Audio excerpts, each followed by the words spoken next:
बिस्मिल्लाहिर्रहमानिर्रहीम। इय्याका नअबुदु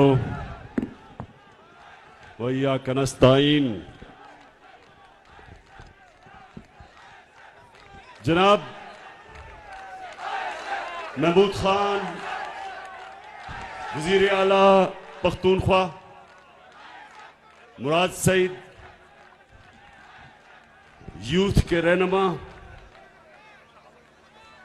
मेरे provincial ministers, members parliament और मेरे स्वात के जुनूनी टाइगर्स, मैं आपका शानदार इस्तकबाल का शुक्रिया अदा करता हूं। सबसे पहले बल्दियाती इलेक्शन आ रहा है। मैं जो भी लोग सिर्फ आपने उनको वोट देनी है जो बल्ले के ऊपर खड़े हो, और जो हमारे तहरीक इंसाफ के नौजवान बल्ले के खिलाफ खड़े हुए हैं, मेरी आपसे दरखास्त है कि आपको बैठ जाना चाहिए, क्योंकि हमने ये इलेक्शन जीतना है। अच्छा, मैं मेरे स्वात के नौजवान और मेरे पाकिस्तानियों, आज मेरे लिए बहुत खुशी का दिन है। आज मैंने खास अल्लाह का सुबह उठ के शुक्र अदा किया। क्या वजह है स्वात के लोगों, मैं क्यों इतना खुश हूं? क्योंकि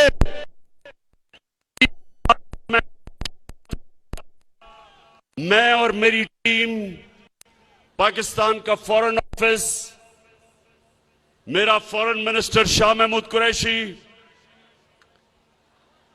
हमारा यूनाइटेड नेशंस में एम्बेसडर मुनीर अकरम, 3 साल से हम कोशिश कर रहे थे कि इस्लामोफोबिया के खिलाफ यूनाइटेड नेशंस में रेजोल्यूशन पास करें। अब नौजवानों, इस्लामोफोबिया क्या है? क्या चीज है ये मैं आपको समझाता हूं। 9/11 के बाद एक पूरी नफरत की लहर चली मुसलमानों के खिलाफ मगरिब में, और वो क्या थी? वो 2 वजह पे थी। एक कि उन्होंने दहशतगर्दी और इस्लाम को इकट्ठा कर दिया। दहशतगर्दी का कोई दीन नहीं होता, इस्लाम और दहशतगर्दी का कोई ताल्लुक नहीं, उसके बावजूद उन्होंने इकट्ठा कर दिया और मुसलमानों को ऐसे तासुर दिया कि इस्लाम की वजह से दहशतगर्दी है। एक ये, और दूसरा वो हमारे नबी सल्लल्लाहु अलैहि वसल्लम, उनकी शान में गुस्ताखी करते थे, और जो भी उसके खिलाफ मुजाहरा करे वो आजादी राय के नाम पे, फ्रीडम ऑफ स्पीच के नाम पे, वो और हमें बुरा भला कहते थे कि देखें ये बड़े तंग नजर हैं। 3 साल कोशिश की, OIC की मीटिंग में, इस्लामिक कॉन्फ्रेंस में, सबसे पहले 3 साल पहले मैंने अपने सारे मुसलमान मुल्कों को कहा कि हमें मिलके हर फोरम पे इसके खिलाफ बात करनी चाहिए। उसके बाद यूनाइटेड नेशंस की तकरीर, वहां जाके पहली दफा किसी पाकिस्तान के सरबराह ने इस्लामोफोबिया के खिलाफ बात की, और मुसलसल मैं कोशिश करता रहा। मेरे यहां नौजवान जब भी कोई नबी की शान में गुस्ताखी करते थे, सड़कों पे निकलाते थे, तोड़ फोड़ करते थे, लेकिन कोई फर्क नहीं पड़ता था। तो मैं इनको तब कहता था, नौजवानों, मैं ये केस लड़ूंगा और इंटरनेशनली मैं केस लड़ूंगा, और कल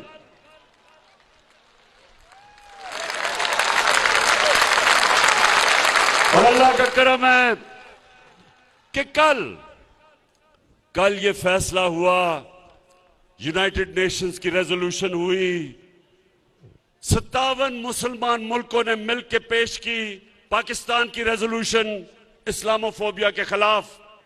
सुबह से सारी मुसलमान दुनिया से मुझे मुबारकें मिल रही हैं।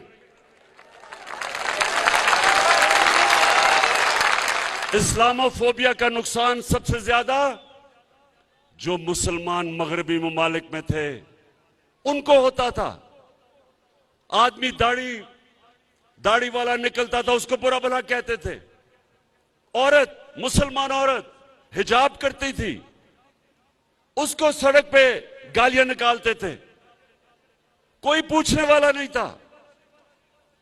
और आज सबसे ज्यादा जो खुश हैं वो बैरून मुल्क पाकिस्तानी हैं, बैरून मुल्क मुसलमान हैं।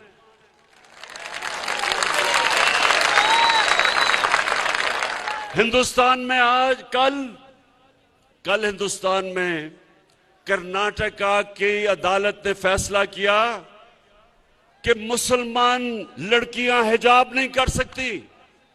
इसको इस्लामोफोबिया कहते हैं कि मुसलमान लड़कियों को हिजाब करने से अदालत ने मना कर दिया, क्योंकि वहां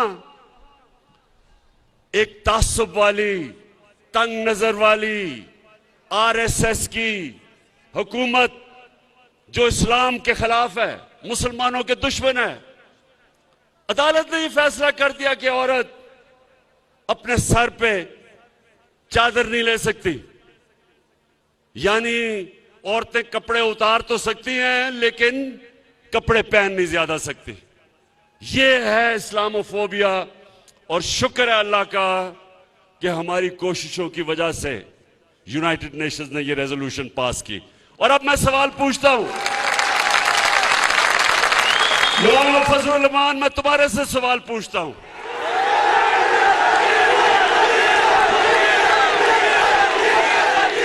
गलती हो गई, सॉरी, मौलाना नहीं फजलुर रहमान,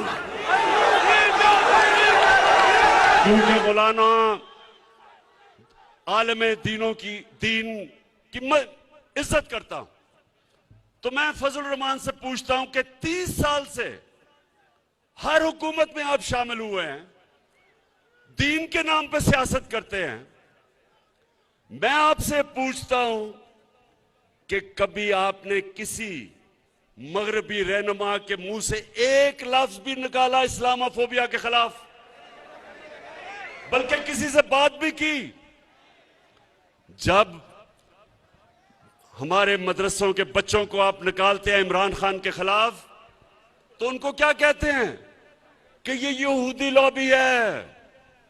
तो शर्म आनी चाहिए कि जिसको यहूदी कहते थे उसने वो काम किया है जो आपने आज तक 30 साल में नहीं कर सके।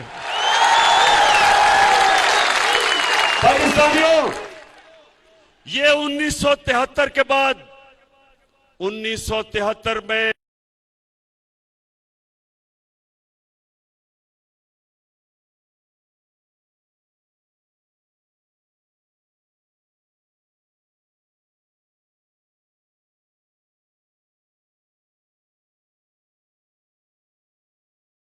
मानी चाहिए कि जिसको यहूदी कहते थे उसने वो काम किया है जो आपने आज तक 30 साल में नहीं कर सके। पाकिस्तानियों, ये 1973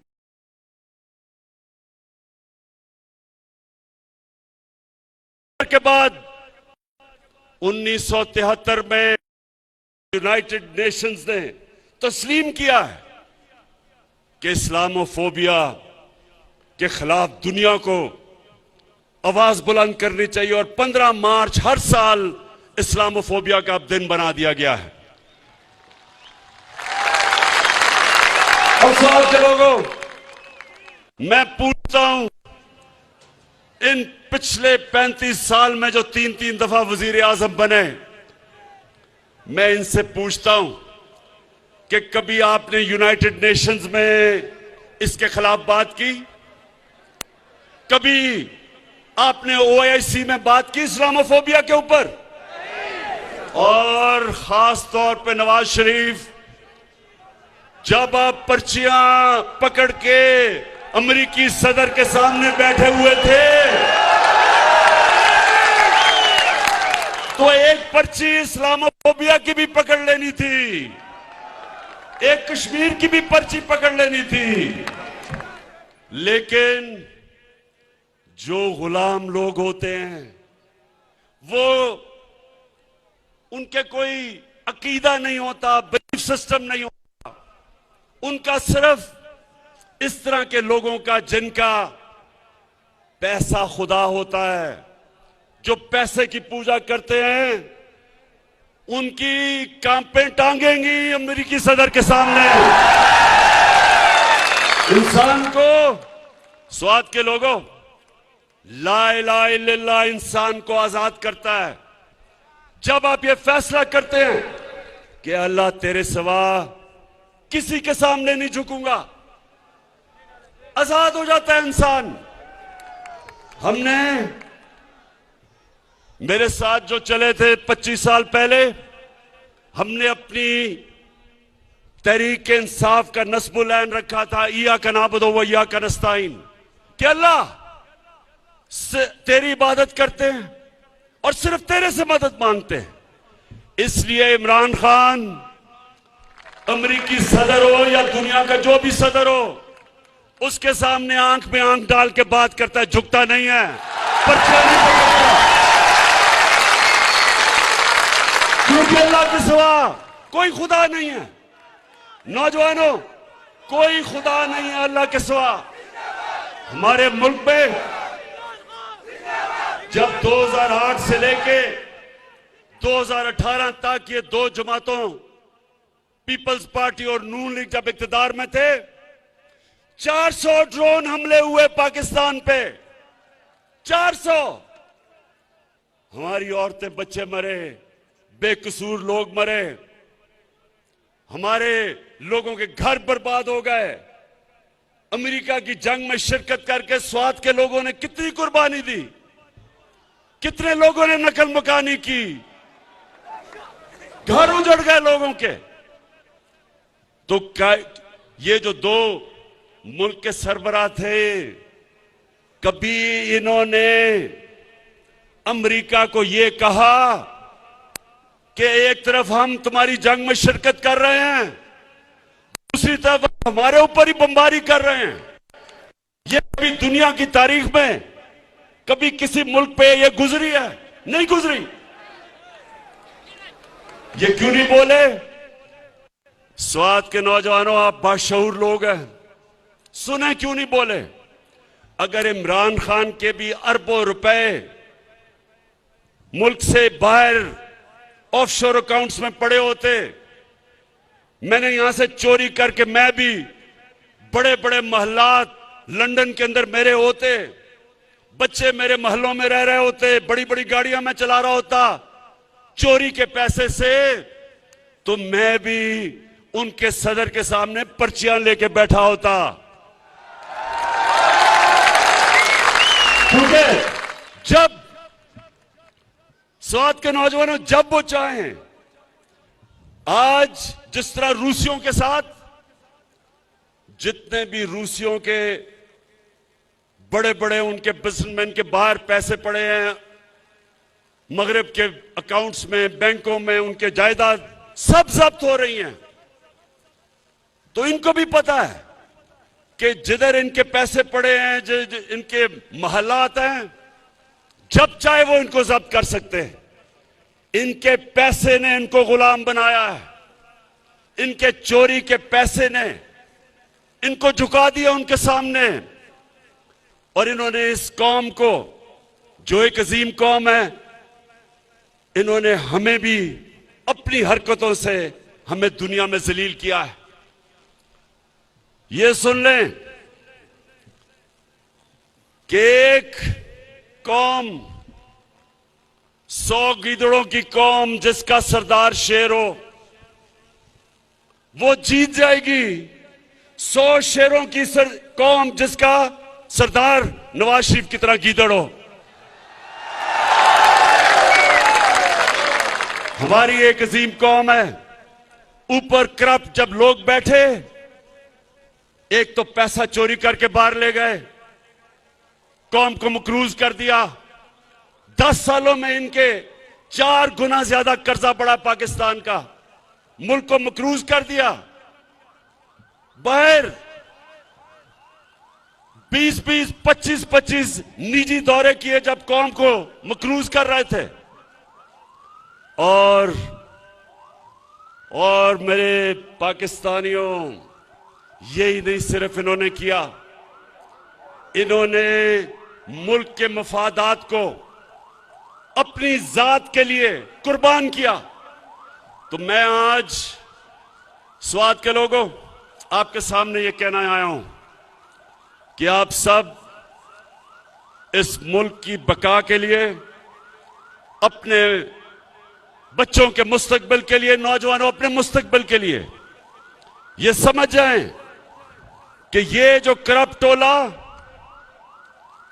ये जो 3 चूहे इकट्ठे हो गए हैं शिकार करने के लिए, मैं आज आप सबके सामने कह रहा हूं कि इंशाअल्लाह मैं आप इनका शिकार करके दिखाऊंगा। क्योंकि ये कर क्या रहे हैं? इस्लामाबाद में सिंध हाउस है, सिंध हाउस में नोटों की बोरियां लेके बैठे हुए हैं लोगों के जमीर खरीदने के लिए, हॉर्स ट्रेडिंग करने के लिए, जो ये नवाज शरीफ ने एक दफा छांगा मांगा में शुरू की थी रवायत के एमपीज, मेंबर ऑफ पार्लियामेंट के जमीर खरीदने के लिए। ये आज सिंध की अवाम का पैसा बोरियों में आया है सिंध हाउस, उधर से सिंध से गार्ड लेके आए हैं उसको बचाने के लिए कि कोई अंदर ना आ जाए। और क्या कोशिश हो रही है? सारी दुनिया के सामने बेशर्मी से कि हमारे एमएनएस को खरीदने आए हैं, और खरीदने इसलिए आए हैं कि इनको सब डर लगा हुआ है कि इनके करप्शन के केसेस तैयार हैं, और अगर इमरान खान थोड़ी देर और रह गया तो इन सब ने जेलों में जाना है। होगी फतह हर मैदान में, हौसले बुलंद आसमान में, बस टीपू सुल्तान। और इन्होंने फैसला किया सबने कि अगर ये कामयाब हो जाते हैं तो सबसे पहला काम इनका क्या होगा? नैब को खत्म करना, अपने करप्शन के केस खत्म करना। शर्म भी नहीं आती, खुल के कह रहे हैं कि हम आते साथ ही नैब खत्म करेंगे। तो इंशाअल्लाह ये जो आने वाले दिन हैं, ये पाकिस्तान की तारीख के फैसला कुन दिन है। इसमें फैसला होगा कि कैसा पाकिस्तान बनेगा। इसमें सब चोर एक तरफ हो गए और इन सब ने मुझे मौका दिया है, जिस तरह मैंने कहा कि इंशाअल्लाह एक गेंद से 3 विकेटें गिरेंगी। ये वो लोग हैं नौजवानों, ये वो लोग हैं आज जो ये खौफजदा हैं, जिस चीज से खौफजदा हैं वो ये कि मुल्क तरक्की कर रहा है। आज मैं चैलेंज करता हूं सबको कि मुआवजा कर लें कि इनके दौर में हालात क्या थे और हमारे 3.5 साल में क्या है। हर चीज में हम इनसे आगे हैं। मुश्किल हालात में पाकिस्तान बना। पहले दिवालिया निकाला हुआ था इन चोरों ने, उसके बाद कोरोना आ गया। पाकिस्तान वो मुल्क था जिसने अपनी कौम को, हमने जो फैसले किए, अपनी कौम को कोरोना से भी बचाया और अपनी माइशत भी बचाई। दुनिया ये मानती है, दुनिया किस तरफ जा रही थी, हमने दुनिया के मुखालिफ फैसले किए और आज दुनिया कहती है कि जो पाकिस्तान ने अपने लोगों को कोरोना से बचाने के लिए फैसले किए थे वो सबसे बेहतरीन थे। और हमें मानती है दुनिया। हमने उस दौर में एक्सपोर्ट्स पाकिस्तान की तारीख की रिकॉर्ड की, सबसे ज्यादा टैक्स पाकिस्तान का इकट्ठा किया। उस टैक्स से 10-10 रुपए हमने पेट्रोल और डीजल कम किया, 5 रुपए यूनिट बिजली कम की। हमारी टेक्सटाइल की रिकॉर्ड एक्सपोर्ट्स, इस मुल्क के अंदर कभी इतना ज्यादा ज़राअत के अंदर पैसा नहीं आया। गंदम की रिकॉर्ड, मकई रिकॉर्ड, चावल की रिकॉर्ड फसल। वो मुल्क जिसके जो ज़राअत का मुल्क था, पहली दफा किसानों को इस तरह का पैसा मिला। आईटी, जो नौजवानों का जो मुस्तकबिल है, रिकॉर्ड आईटी की एक्सपोर्ट्स की। मैं चैलेंज करता हूं, हर चीज में हम इनसे आगे हैं। हम वो हैं जिन्होंने पहली दफा अपने बच्चों का मुस्तकबिल सोचते हुए मौसम की तब्दीली को बचाने के लिए पहले 1 अरब दरख्त पख्तूनख्वा में उगाए, अब 10 अरब दरख्त सारे पाकिस्तान में उगाने जा रहे हैं अपने बच्चों का मुस्तकबिल बचाने के लिए। 10 डैम्स शुरू किए हैं पाकिस्तान में। 50 साल के बाद बड़ी डैम्स बन रही हैं। ममन डैम 2025 में, जो सारे पेशावर के इलाके को इनकलाब आ जाएगा, वहां ज़राअत में भी पेशावर के लोगों को पानी भी मिलेगा। उसके बाद दासू डैम, उसके बाद बादशाह डैम 2028 तक बनेगी, जो पाकिस्तान का जो पानी है, जो रिजर्वोयर है, वो दुगना हो जाएगा। इससे और जमीन काश्त में आएगी, इससे और ज्यादा इंशाल्लाह अनाज इस मुल्क में होगा, इससे इंशाल्लाह और खुशहाली आएगी। तो आखिर में स्वाद के लोगों, जरा मुझे अब आपने हाथ उठा के बताना है कि क्या, अभी नहीं, अभी हाथ नीचे करो, अभी मैं बताऊंगा। क्या आप तैयार हैं कि एक गेंद से मैं 3 विकेटें गिराऊं? और ये जो लोग हैं, नवाज शरीफ बाहर बैठा है। अच्छा, ये जरा सुने, कभी अपने टेलीफोन के ऊपर कभी गूगल करके देखें कि कभी हुआ है 3 दफा मुल्क का प्राइम मिनिस्टर, उसके बच्चे बाहर बैठे हैं, अरबों रुपए की प्रॉपर्टीज में बैठे और कहते हैं हम पाकिस्तान के शहरी नहीं। बेटी के नाम में 4 बड़े बड़े लंदन के महंगे इलाके में घर हैं। एक अभी तक रसीद नहीं बता सके कि पैसा किधर से आया, क्योंकि चोरी का पैसा है। उसका जो मुंशी इसाक डार, वो भी बाहर बैठा है, उसके बेटे भी बाहर, अरबोपति सारे। इधर हमारा जो 3 के साथ जो शक्ल नजर आती है सूट पहन के, वो सूट इसलिए पहनता है कि जब वो यूरोपियन को मिलता है या अमेरिकी एम्बेसी से लोगों को मिलता है तो बताता है कि सर मैं भी आप ही तरह हूं, देखिए मैंने सूट पहना हुआ, मैं अंग्रेजी बोलता हूं। तो शोबाज के आपको पता है मकसूद चपड़ासी कौन है? कौन है मकसूद चपड़ासी? मकसूद चपड़ासी वो है जो शहबाज शरीफ की चपड़ासी बना हुआ था।